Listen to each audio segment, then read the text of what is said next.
करण्यापाठीमागचा उद्देश काय होता? भारतीय सैनिक युद्धामध्ये बॉर्डरवरती लढताय, त्यांच्यामुळे आम्ही इथं सुरक्षित आहोत. परंतु आमच्या देशामध्ये व्यसन नावाचा एक दुश्मन अतिशय क्रूर प्रमाणे आमच्या युवा वर्गांच्या वरती, युवांच्या वरती हल्ला करत आहे.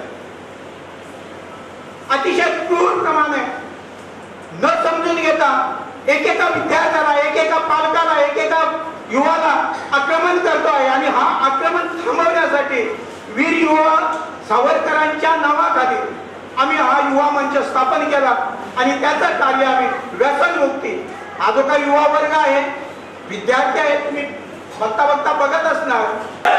भारत माता की जय, भारत माता की जय.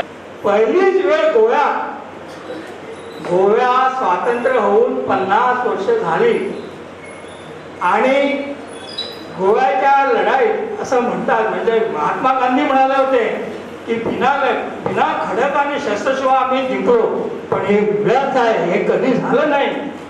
जगाच्या जेवढा मी पाठीवर युद्ध झालेलं आहे, जेवढं मी जग स्वातंत्र्य झालेलं आहे, ते सैनिकाचा हस्तक्षेप झाल्याशिवाय स्वातंत्र्य नाही झालं. गोवा स्वतंत्र झाला सैनिकाच्या हस्तकाने, हिंदुस्थान स्वतंत्र झाला सैनिकाच्या हस्तकाने. कारण 1857 मध्ये पहिलं हे बंड सुरू झालं, सैनिकांनी केलं. 28 डिसेंबर 1946 मध्ये दुसरं बंड झालं, नेव्हीच्या लोकांनी मुंबईमध्ये केलं. आणि तिसरं बंड झालं ज्यांना ब्रिटिशांना यांना हे करावं लागलं की आता हिंदुस्थान जे आम्हाला द्यावं लागलं, ते तिसरं युद्ध आहे.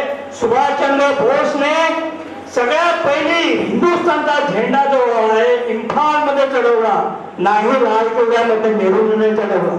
इम्फाल मध्ये पहिला झेंडा सुभाषचंद्र बोसने चढवला आणि देशला आझादीचं हे दिली, सुरुवात केली.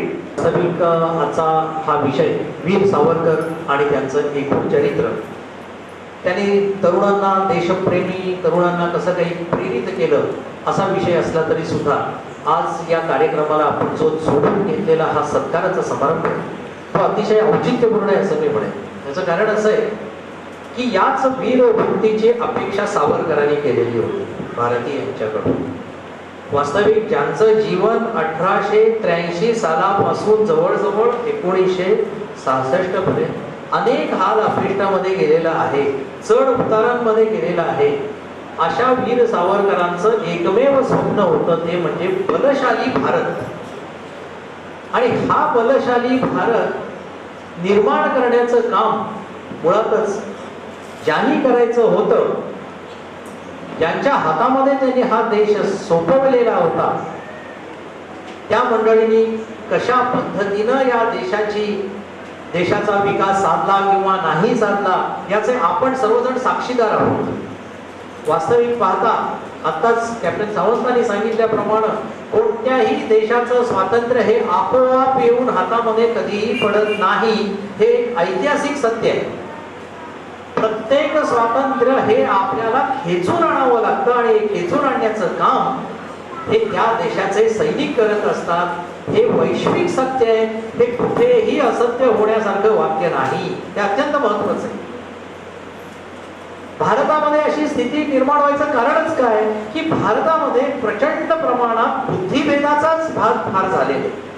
आणि या बुद्धिभेदामुळे आपल्याला असं वाटतं की यांच्यामुळे स्वातंत्र्य मिळालं, त्यांच्यामुळे स्वातंत्र्य मिळालं, सत्याग्रहामुळे मिळालं, आणखी कशामुळे मिळालं, आम्ही ब्रिटिशांना विनंत्या अर्ज पाठवल्या, सह्या करून पाठवल्या म्हणून मिळालं, असं काहीही स्वातंत्र्य मिळालेलं नाही.